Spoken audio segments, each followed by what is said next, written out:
I mean, they weren't. They were nice men, but they were hardcore. Sam Elliott's voice has defined generations. Growly, commanding, unmistakable. But behind the mustache, the cowboy hats, and the iconic Western swagger lies something few fans ever suspected. A quiet fury that's been simmering for decades. Because for all the respect Sam's earned over his 6-decade career, there are 6 actors he's never forgiven. Some for what they did to the craft, others for what they did to him. Personally, professionally, or silently behind his back. He never named names until now. At 80, he's no longer holding back. And when you hear who made his blacklist, you'll never see them the same way again. Let's start with the actor who made Sam walk off set and never return. Kevin Costner, the cowboy he couldn't stand. Sam Elliott built his career on authenticity. Every role, every line earned. He wasn't just playing cowboys. He was one raised on ranches, steeped in the dust and discipline of the Old West. Sam brought something to the screen that felt lived in, weathered, and real. You could smell the leather in his voice.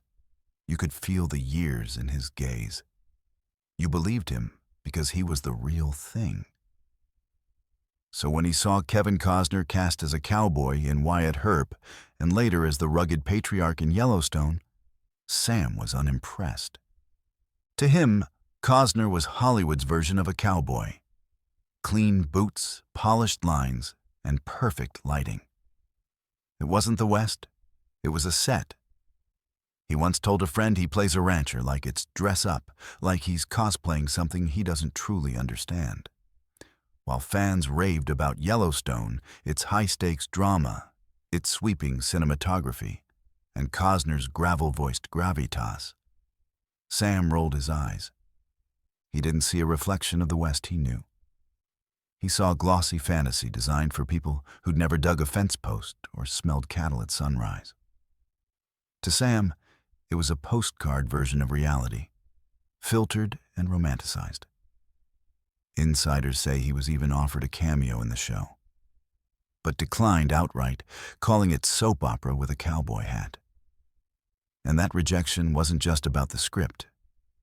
It was a statement, a quiet but pointed rejection of the idea of Yellowstone itself. To Elliot, Westerns weren't just entertainment. They were a moral code. He valued grit, restraint, and the kind of stoic silence that spoke louder than words.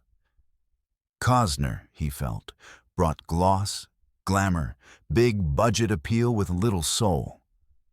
Even when the two were in the same room, the tension was thick. One producer said they never yelled, but the chill between them could freeze a desert. And that clash would only be the beginning. Benedict Cumberbatch, too British for the West. In 2021, Sam Elliott stunned fans and colleagues alike when he openly blasted the power of the dog. There was no sugarcoating, no carefully phrased diplomacy wrapped in vague compliments. His words were sharp, raw, unapologetically blunt, and they hit like a stray bullet in a quiet saloon, loud, sudden, and impossible to ignore. But it wasn't just about the film's pacing or its artistic choices. It was personal. Sam zeroed in on Benedict Cumberbatch, the British star of the movie, with razor-sharp disdain. Mocking his accent, his posture, and what he famously referred to as a prissy portrayal of a Western rancher, Sam delivered the kind of critique that doesn't get retracted in a polished press tour. I mean, what the hell does this Brit know about the American West? He scoffed during a podcast appearance, his tone dripping with equal parts frustration and disbelief. The reaction was immediate and fiery. Fans of Cumberbatch and of the film's modern psychological take on masculinity rose up in protest. Social media exploded. Critics called Sam a relic from a bygone era, too stubborn to evolve with the genre he once helped define. They accused him of gatekeeping, of clinging to outdated notions of ruggedness and refusing to make space for fresh voices. But Sam didn't blink. He didn't issue a clarifying statement or offer a revised interpretation. He stood firm in his saddle. To him, the power of the dog didn't just miss the mark. It disrespected the tradition it tried to emulate.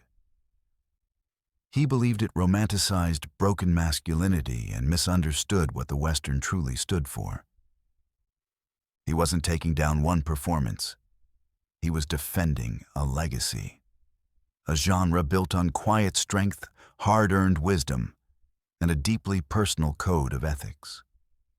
Benedict Cumberbatch never responded directly, but insiders say he was deeply stung. Studio executives reportedly held quiet discussions about whether to respond publicly, perhaps with a subtle rebukes or a diplomatic counterpoint. But Cumberbatch chose silence over spectacle. Sam, on the other hand, stood by every word like a gunslinger who had already taken his 10 paces and pulled the trigger. To him, the West wasn't a costume or a cinematic filter. It was a code, a way of life that demanded truth, not trendiness. And he wasn't about to let anyone, no matter how acclaimed, rewrite it on his watch. If that ruffled feathers, just wait until you hear who he criticized next. Ashton Kutcher, the actor who embarrassed the craft. To Sam Elliott, acting is sacred. Not a popularity contest, not a playground for fame chasers, influencers, or tech entrepreneurs, but a craft forged through discipline, patience, and raw emotional truth. Every role he believed had to come from someplace real, guttural, earned. So when Ashton Kutcher shot to stardom through that Sevens show, followed by a whirlwind of lightweight rom-coms and flashy Silicon Valley ventures, it didn't impress Sam. It irritated him. To Elliot, it felt like a slap in the face of everything he valued. Still, when the two were cast together for the Netflix series The Ranch, Sam didn't protest. He showed up, learned his lines, delivered the work. He was a professional after all. But behind the scenes, the cracks formed early. Crew members say the tension was palpable, even when no words were exchanged. Sam reportedly vented to staffers in quiet moments, shaking his head. "He's a decent guy," he was overheard saying, but no real actor. It wasn't about Ashton's attitude. It was his approach that rubbed Sam the wrong way. To Elliot, Kutcher embodied a new Hollywood, one where algorithms mattered more than authenticity, where follower counts outranked resumes, where charm and memeability replaced discipline and soul. To Sam, this wasn't evolution. It was erosion. The sacred art of storytelling was being watered down by shortcuts, superficiality, and slick branding. And while the show's audience saw chemistry on screen, Sam knew the truth. It was just acting, nothing more. Kutcher, ever polished in interviews, called Sam a legend and praised him as a mentor. But Sam, behind closed doors, he was far less complimentary. "He's acting like a guy who saw acting on YouTube," he allegedly muttered to a friend. It wasn't spite, it was standards. Sam wasn't holding a grudge. He was guarding a dying code, one that demanded presence, stillness, truth. He saw a world where storytelling was becoming spectacle, where tradition was being sold for clicks, and he hated it. The Ranch may have worked for fans, but behind the curtain, there was no brotherhood, no bond, only tolerance. And next came the name that truly shook Sam's world, Nicolas Cage. Too loud, too weird.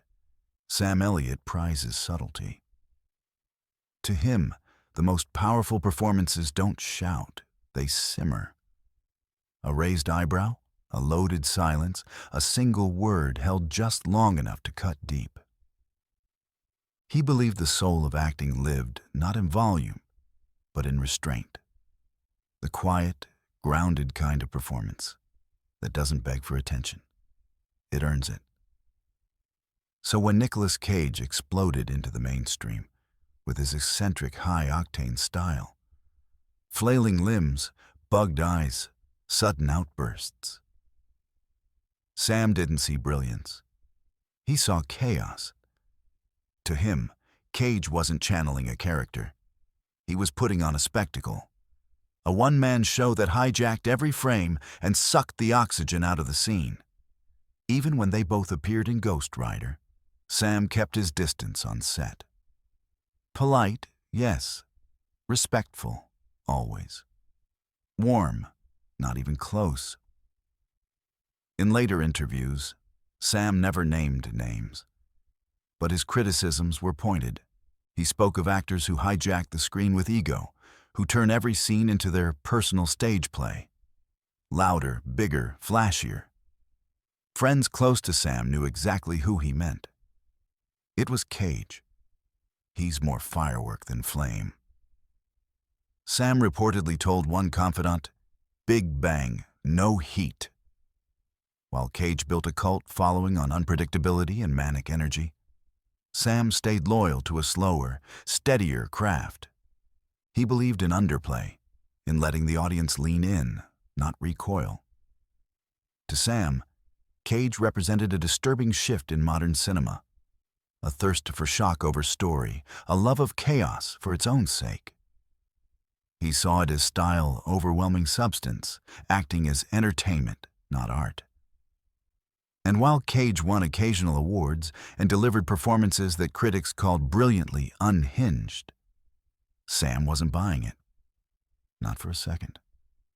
To him, no trophy could redeem what he saw as hollow theatrics. Because true acting, in Elliott's book, wasn't about going viral. It was about going inward, about truth, stillness, humanity, the very things he believed Cage had long since abandoned.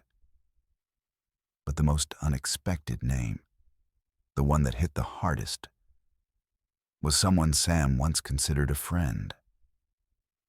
Jeff Bridges, the friendship that turned cold. Sam and Jeff Bridges were once cut from the same cloth. Growly, grounded, poetic in silence. They didn't need flashy monologues or dramatic breakdowns to own a scene. Their power came from presence, that rare magnetic stillness few actors ever master. They were men who spoke volumes without raising their voices. Together, they starred in the cult classic, The Big Lebowski, a film that would go on to become a cultural landmark. On screen, they were magnetic, two sides of the same coin.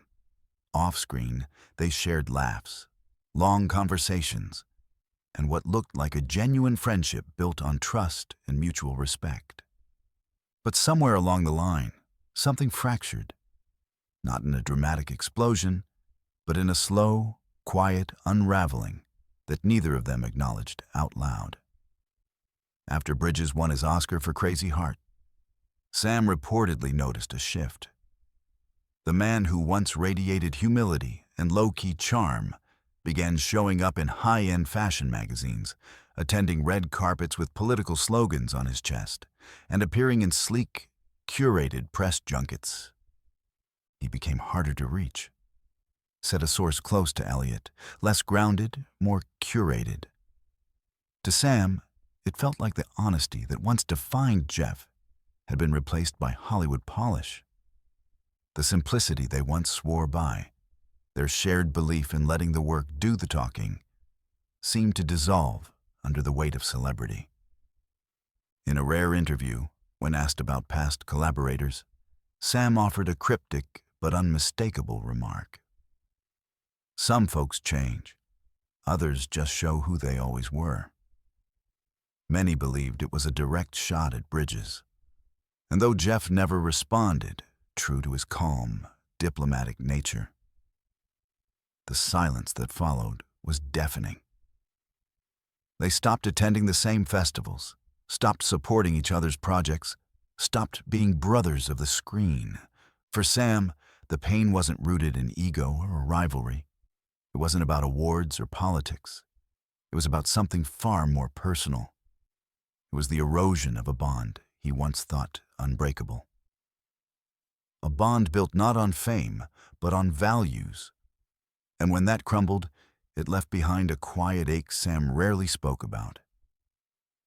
Insiders say he felt abandoned, not through betrayal, but through drift time. The slow realization that the man he once stood beside now stood somewhere else entirely.